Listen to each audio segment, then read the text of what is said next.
Edward Bernays was a short man who made an enormously large difference to America and to the world. He basically defined an entire new field that we today know as public relations. He was born in Europe and came over when he was 1 year old. Almost as soon as he graduated from Cornell University, he started out doing publicity work, only he did it in the old-fashioned way, which was you sort of put out a conventional press release and you told people to pay attention to your client. And we realized very soon that the old-fashioned way of doing things was old-fashioned. It wouldn't work in a new and vibrant America.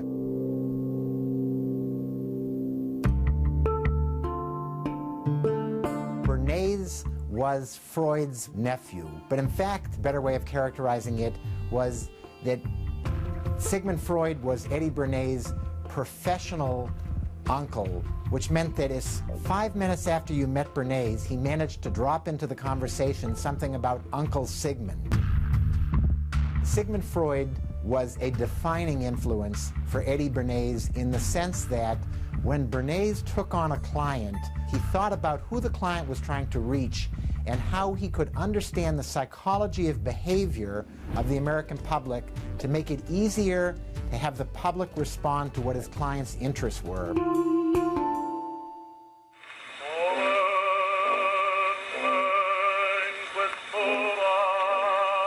He was promoting a lot of people in New York, like Enrico Caruso, the famous crooner. And he brought over this Italian crooner who was about to do a series of performances in America. And he was trying to make an all-American audience relate to somebody who was coming from Italy and that didn't care much about opera. So he had to make Caruso seem human and seem American. And he did this with lots of clients on Broadway and elsewhere, where he was trying to take and shape Americans' interest to work for the clients that he was doing public relations.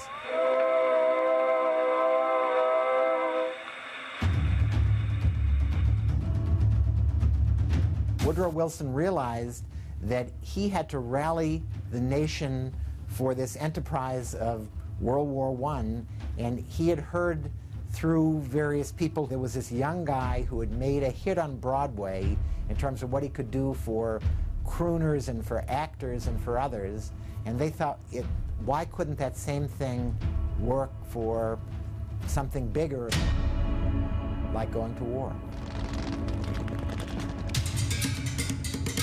So Bernays did everything from poster campaigns to newsreels to using all the latest technology to try to rally people. He made this a case of red, white, and blue. He saw the masses as easily rallied and easily manipulated. And while he tried to give it some grand sense of vision, what it really was doing was seeing people as naive and as malleable. If you could get people to support a war where our young sons were being killed overseas, you could get them to buy a product or vote for a candidate or do anything else that his clients happened to be paying him to get the public to do.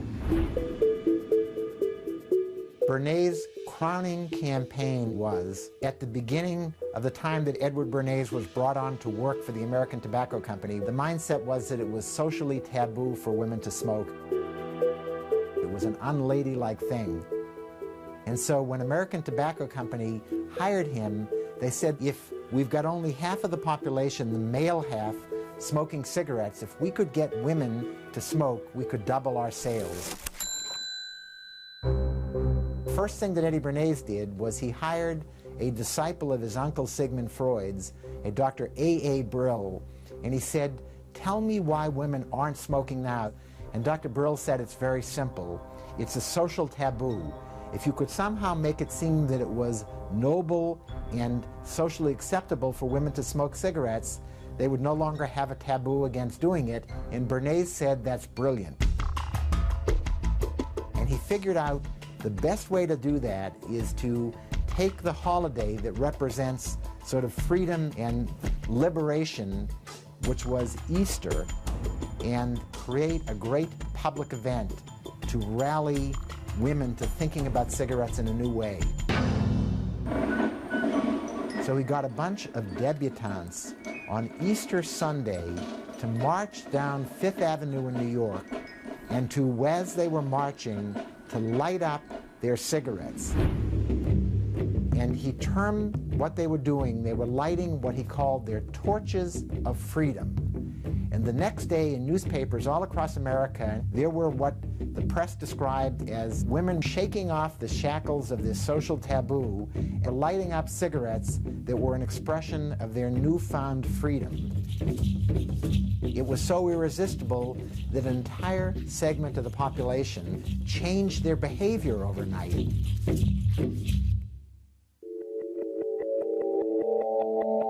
But Edward Bernays came along half a century later and worked for the American Lung Association with a very effective campaign to wean Americans off the habit he had helped create for them. So he helped addict America to smoking cigarettes, he helped wean America off that habit, and he knew just what he was doing, and it's why many people are cynical today about what spinmeisters are doing. He said in his later years that had he known how dangerous cigarettes were, he would never have done what he did for American Tobacco Company, and that was a very compelling message that he delivered to the world until we went out there and saw the public records he left behind. He helped American Tobacco destroy the early public health evidence of just how dangerous cigarettes were.